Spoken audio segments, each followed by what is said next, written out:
இதில் என்ன நடந்துகிட்டு இருக்கு மணி சார்? இதில் உண்மையாலுமே பாஜக அரசாங்கம் வாக்குகளை, குறிப்பாக வாக்காளர்களை தகுதி நீக்கம் செய்கிறாங்க. அதன் மூலமாக திமுக அரசாங்கத்தை வீழ்த்தணுன்ற ஒரு முயற்சி, மறைமுகமான ஹிடன் அஜெண்டா உள்ள இருக்குதா? இல்லை, பாஜக அரசாங்கம் திமுக அரசாங்கம் ரெண்டு எனக்கு தெரியாது. இது தேர்தல் ஆணையம் செய்யுதுன்னு தான் நான் புரிஞ்சிருக்கேன். சரிதானா? அவர் முதலமைச்சர் சொல்றாரு, வருமான வரித்துறை, அமலாக்கத்துறை, இப்போ தேர்தல் ஆணையம் கூட சேர்ந்து. அது பாஜக ஒன்றிய அரசில் இருந்துக்கிட்டு இந்த மாதிரி சுயேட்சையாக செயல்படக்கூடிய எல்லா ஏஜென்சிஸையும் அது கழுத்தை நெரிக்கிறது அல்லது பயன்படுத்துகிறது தவறாக என்று அவர்கள் குற்றம் சாட்டுறாங்க. பாஜக செஞ்சுன்னு சொல்லலை, தேர்தல் ஆணையம் தான் செஞ்சுச்சுன்னு அவங்களும் சொல்கிறாங்க. இது எப்படி அப்படின்னா, பிரணாப் முகர்ஜிக்கு வாக்களிப்பதற்கு எப்படி சிபிஐயை காங்கிரஸ் பயன்படுத்தி தமிழ்நாட்டில் எல்லா கட்சிகளையும், ஆளுங்கட்சி எதிர்கட்சி எல்லாரையும் ஓட்டு போட வச்சாங்களோ, சங்மா கைதரா அந்த மாதிரி நான் புரிஞ்சுக்கிறேன். யார் ஒன்றிய அரசுக்கு வந்தாலும் அவர்கள் இந்த சுயேட்சையான ஏஜென்சிஸை மிஸ்யூஸ் பண்ணுவது, தவறாக பயன்படுத்துவது என்ற பழக்கம் இருப்பதனால, இந்த பழக்கம் ஒழுக்கம் இல்லாததுனால அதை கேட்குறாரு முதல்வர் என்பதாகத்தான் என்னுடைய புரிதல். இப்போ இந்த எஸ்ஐஆர் என்ற அந்த வாக்காளர்கள் பட்டியல் திருத்தம் என்ற அணுகுமுறை முதல்ல பெரிய அளவுக்கு வெடித்தது பீகார்லேருந்து இல்லையா? ஒரு 85 லட்சம் பேரை இல்லாமல் ஆக்கிவிட்டாங்க என்ற விஷயத்தை தான் கொண்டு போனாங்க. என்னன்னு போய் அப்புறம் தான் எல்லோருமே விழித்தாங்க. அதில் ஒரு பெரிய வேடிக்கை இருக்குது. தமிழ்நாட்டில் முதல்ல சொன்னது யார் தெரியுமா? பீகாரில் இப்படி தப்பு நடக்குன்னு. ஆச்சரியமான விஷயம். தாவேக்கால இருக்கிற அந்த ஆதவ அர்ஜுனா அவர் சொன்னது அன்னியோட பேப்பரில் வந்துச்சு. அதுக்கப்புறம் பெருசாக வரல, என்னால் தெரியல நிறைய பேருக்கு. அதுக்கப்புறம் அவர் இன்னி வேறு ஃபாலோ பண்ணுறாங்களா அந்த கட்சிங்கிறது வேறு விஷயம். அவங்க அப்படிலாம் பெரிய அக்கறை எடுக்கிறதில்ல, விடுங்க. இந்த 85 லட்சம் பேரை காணவில்லைன்னொன்னே பெரிய விஷயமா பீகாரில் உள்ளபடியே பீகார் பியூசிஎல் என்ன பண்ணிச்சுன்னா, ஒரு ஆய்வு பண்ணாங்க.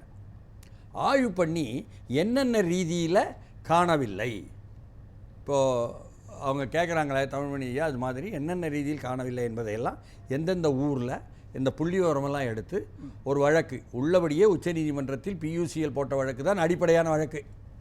அதை போட்டாங்க. அங்கே மாநில செயலாளர் சஃபரசன் இருக்கிறாரு. அவர் பவர் பாயிண்ட் ப்ரெசன்டேஷனை எங்களுக்கு காமிச்சார் பியூசிஎலுடைய தேசிய கூட்டத்தில்.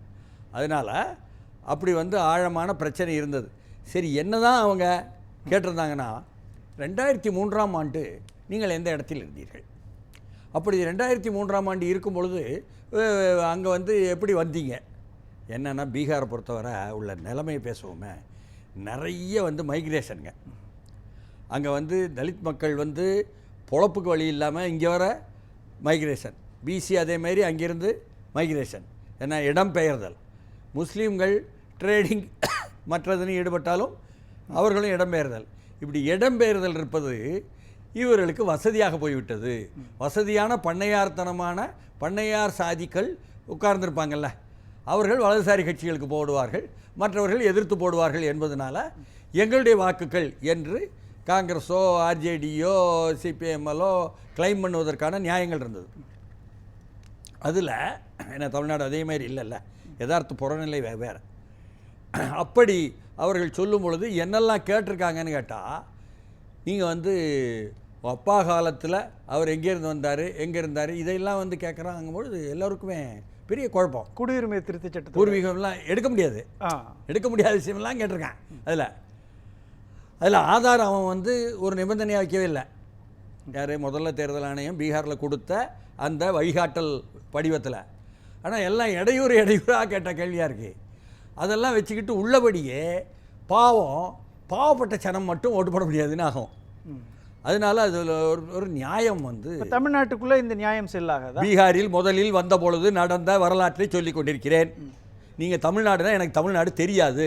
இல்லை, இப்போ தமிழ்நாட்டில் பேசிக் கொண்டிருப்பது பீகாரில் முதலில் பீகார் எலெக்ஷன் இல்லை, முடியலைங்க. இப்போ நான் முடியுதுங்க. இங்கே முதலமைச்சர் ஸ்டாலின் இல்லைங்க, முதலமைச்சர் ஸ்டாலின் அப்புறம் வருவோம். அவருக்கு அப்புறம் தானே தெரியும் அந்த விஷயம் பீகார் நடந்ததுனால. உச்சநீதிமன்றம் அப்போ என்ன சொல்லிச்சுன்னா, நீ இந்த மாதிரி நிபந்தனைகளை எல்லாம் போட்டு விண்ணப்பம்லாம் போடக்கூடாது, இந்த மாதிரிலாம் போட்டுக்கிட்டு திரட்டக்கூடாது, ஆதாரை நீ இணைத்துக்கொள், ஆதாரை எடுக்க மாட்டேன்னு சொல்லக்கூடாது. அதை எடுக்க மாட்டேன்னு சொல்லக்கூடாது, எடுத்துக்கணும். அதன் அடிப்படையில் நீ போடுன்னு சொன்னோன்னே சர்ன்னு குறைஞ்சிச்சுங்க. அங்கே நடந்த முதல்ல விஷயத்தை நம்ம புரிஞ்சுக்கணும்ல தமிழ்நாட்டு மக்கள். அப்படி குறைஞ்சி அதற்கு அப்புறமும் கூட கடைசியாக இன்னமும் அந்த மிச்சங்கள் இருக்கிறது என்பது தான் ராகுல் காந்தி சொன்ன என்ன பிரேசில் நாட்டு நடிகையினுடைய படத்தை போட்டு வெவ்வேறு ஊரில் வெவ்வேறு இடத்துல அந்த நடிகை படத்தை போட்டு சரஸ்வதிங்கிற பேரே வெவ்வேறு இடத்துல இருக்குன்னே சொன்னார். அதையும் சொன்னார். பேர் இருக்குது, படம் பிரேசில் நடிகை. அதனால் அதில் தப்பு நடக்கு. ஐயா சொன்ன மாதிரி அதிகாரிகள் வந்து ரொம்ப சிறப்பாக தப்பு செய்வதற்கே இருக்கிறார்கள் என்பது இந்திய துணை கண்டமெங்கும் பீகார் உட்பட தமிழ்நாடு உட்பட இப்போ இங்கே உள்ள உதாரணத்துக்கு நான் வரேன், நான் அனுபவப்பட்டுருக்கேன். ஏன்னா அதிகாரிகள் அப்படித்தான், யாருக்கும் எந்த அக்கறையும் கிடையாது. அப்படி ஆகிப்போச்சு நாடு. அப்படி வந்திருக்கிறதுனால உள்ள விஷயம் பீகார்.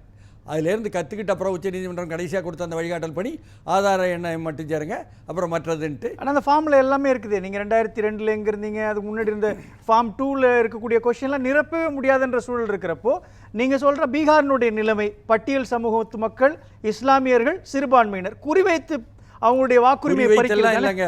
பிற்படுத்தப்பட்ட சமூகத்தை சேர்ந்தவங்களும் இருப்பாங்க. எளிய மக்கள் தங்கள் வாழ்வாதாரத்திற்காக வாழ்வு கொடுப்பதற்கு வக்கு இல்லாத அரசாங்கங்கள் இருக்கும் வரை இடம்பெயர்ந்து வேலைக்கு செல்வார்கள். இப்போ இந்த இடத்துல நீங்கள் யாரை குறிப்பிடுங்க? ஒட்டுமொத்த அரசாங்கத்தையும். பீகாரை பற்றி உள்ள விவாதத்தில் சொல்கிறேன். எந்த அரசாங்கத்துக்கு இந்தியாவில் பொருந்தாதுன்னு நீங்கள் சொல்லி பார்த்துருங்க, சவால் விட்டு. எல்லா அரசாங்கத்துக்கும் பொருந்தும். அது அப்புறம் பீகாரில் அது அளவுக்கு அதிகமாக இருந்துச்சு. அதனால அளவுக்கு அதிகமான பிழையை சுட்டி காட்டி வாக்கு திருட்டு என்பதாக ஓட்ஷோர்னு சொல்லி பிரம்மாண்டமாக நடத்தியது இருக்க ராகுல் காந்தி. அது உண்மையாகவே ஒரு பெரிய பிரேக் த்ரூ. அதன் மூலமாக பீகாரில் நேர பிஜேபிக்கு எதிரான கருத்துக்கள் பரவி போச்சு. அதனால் வெற்றி வாய்ப்பு தங்களுக்கு இருப்பதாக நம்பும் அளவுக்கு எதிர்த்தரப்புகளுக்கு என்ற அளவுக்கு இங்கே பீகார். இங்கே விண்ணப்ப படிவத்தை பார்த்துட்டு நம்ம முதலமைச்சர் சொன்னது தலை சுத்திச்சுன்னு சொன்னார். நானும் விண்ணப்ப படிவம் எனக்கு வந்தது. எங்கள் வீட்டில் அண்ணன் வீட்டில் இருக்கு. நான் போய் பார்த்தேன். எனக்கு தலை சுத்தலை. ஏன்? அவருக்கு ஏன் தலை சுற்றிச்சின்னு அவர் போய் கேட்கணும். ஏன்னு கேட்டால் அதில் ஆதார் எண் கேட்டிருக்குங்க. நம்ம பேருக்கு பிறகு அப்பா அம்மா அதற்கு பிறகு யாருடையது புருஷன் பொண்டாட்டினா அவங்க யார் இவங்க யார், இந்த எல்லாம் ஈஸியாக யாரெல்லாரும் நிரப்பக்கூடியது தான். அதற்கு பிறகு ஆதார் எண் கேட்டிருக்குது, அதுவும் நிரப்பக்கூடியது தான். அதற்கப்புறம் உங்களுடைய ஓட்டர்ஸ் ஐடி இருக்குல்ல, ஏற்கனவே வாக்காளர் அட்டை, அதில் உள்ள எண் கேட்குறேன் சரியா. அப்போ அதையும் கூட எடுத்து நிரப்பக்கூடியது தான். இதற்கு பிறகு அவன் உங்களுடைய அப்பா அம்மா அல்லது மனைவி புருஷன் இவங்களுடைய உறவினர் யார், உறவினர் பெயர் இந்த மாதிரி எல்லாம் நிறைய இந்த பக்கமெல்லாம் கேட்டிருக்கான் கீழே. அதெல்லாம் நிரப்ப வேண்டியது இல்லை. அதுக்கு தான் வரேன். அதெல்லாம் நிரப்ப வேண்டியது இல்லை. நிரப்பலன்னா நீங்கள் நிரப்பலன்னு ரிஜெக்ட் பண்ண மாட்டாங்களான்னு கேட்குறேன். அப்படி யாராவது நினைச்சா அவங்க மனசுக்குள்ள சொல்லிட்டாங்க. உச்ச நீதிமன்றம் சொன்னதை வச்சுக்கிட்டு இங்கே யார் அனுப்புகிறாங்க? சென்னையில் மாநகராட்சியினுடைய ஆணையரான குமரகுரு ஐஏஎஸ் தான். அவர் தான் அனுப்புகிறார் பிஎல்ஓக்களை. யார் பிஎல்ஓக்கள்? இங்கே மாநகராட்சியில் பணி செய்யக்கூடிய வேலையாட்கள், வேலை செய்கிறவங்க.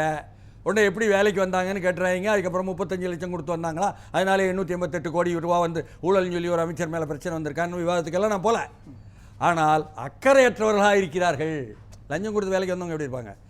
அவர்கள் இந்த பிஎல்ஓக்கள் நடந்துக்கிட்ட முறை இருக்க அது பெரிய சிக்கலாக. எங்கள் வீட்டில் என் தங்கச்சி வீட்டில் உள்ள அனுபவத்தை சொல்கிறேன். அவ்வளோ மோசமாக நடக்கிறாங்க. ஏன்னா அவங்களுக்கு தெரியாது ஒன்றும். அவங்களுக்கு என்ன ஒழுங்கான பயிற்சி கொடுத்ததா தேர்தல் ஆணையம் என்ற கேள்வி எனக்கு எழுப்புதுங்க. தேர்தல் ஆணையத்தை நான் தான் கொஸ்டின் பண்ணுறேன். இப்போது திராவிட முன்னேற்றக் கழகம் இதை எதிர்த்து கேட்பது என்பது, வாக்குரிமை என்பது மிகவும் அடிப்படையானது. அதில் மாற்று கருத்தே இல்லை. இதை வைத்தான் மக்கள் பிரதிநிதித்துவ சட்டப்படி எல்லோருமே பிரதிநிதியாக வரணும். புரியுதுங்களா? பிரதிநிதியாக வந்த அப்புறம் கூட செம்பரம்பாக்கம் ஏரியை நீங்கள் செய்தி கூட சொல்ல மாட்டீங்க. அப்படிப்பட்ட அதிகாரிகள் இந்த நாட்டில் அப்படிப்பட்ட ஒரு சூழலில் இருக்கிறது என்பதனால அதை எதிர்த்து முறையாக நேரம் வேணுங்க, இப்போ குறிப்பிட்ட நேரத்துக்குள்ளே எப்படிங்க முடியும் என்ற கேள்வியையும் எழுப்பித்தான், இந்த ஆதாரங்களை வைத்துத்தான், பீகாரை முதன்மைப்படுத்தித்தான் நமக்கும் அந்த மாதிரி பாதிப்பு வருவது என்பதற்கு வாய்ப்பு இருக்கே என்பதனால்தான் எதிர்க்கட்சிகள் அதை கிளப்பினார்கள் என்பதும், அதில் அரசியல் இருக்கிறது என்பது தப்பு கிடையாது தேர்தல் நேரத்தில் என்பதும் நம்ம பார்க்க போனால், அந்த பிஎல்ஓக்கள் பண்ணுறத ஒருத்தர் ஒரு வீடியோவே வந்திருக்கு. அங்கே திமுக ஐடி விங்காரங்க உட்காந்துக்கிட்டு பண்ணிக்கிட்டு இருக்காங்க என்று வந்துச்சு. புரியுதுங்களா? அப்புறம் தான் எல்லோரும் வந்து கேட்டோன்னே ஐயோ ஐயோ சரி சரி நீங்களே வந்துருங்க அப்படின்னு சொல்லி போட்டு வந்ததெல்லாம் வந்திருக்கு வெளியே. இது எங்கள் தெருவில் பார்த்தேன். நேரடியாக கூட திமுக ஐடிவிக்காரரும் வந்தார். நான் கேட்பது வர்றது தப்பே கிடையாது, கண்காணிங்கள்னு சொல்லியிருக்காருல்ல தலைவர், அதனால வர்றாங்க. அதிமுக வந்துச்சா தாவேக்கா வந்துச்சா அவங்க அக்கறை ஏற்று இருப்பாங்க, அதுக்கு பிறகு அவங்கள மட்டும் குறை சொல்றதுல அர்த்தம் இல்லை. அதனால பிஎல்ஓக்களுக்கு என்ன முதிர்ச்சி இருக்கிறது, என்ன விவரம் இருக்கிறது என்பதை ஒட்டித்தான் என்ன இந்த முறையாக இந்த விண்ணப்பம் நிரப்பப்படும். ஆனால் மீண்டும் இப்பொழுது இன்னைக்கு அறிவிச்சிட்டாங்க நேற்று வீடியோவில், நீங்கள் வந்து இந்த ஆதார் எண்ணு உங்களுடைய ஓட்டர்ஸ் நம்பர் என்ன இது மட்டும் எழுதினா போதும்னு பேசலாம்.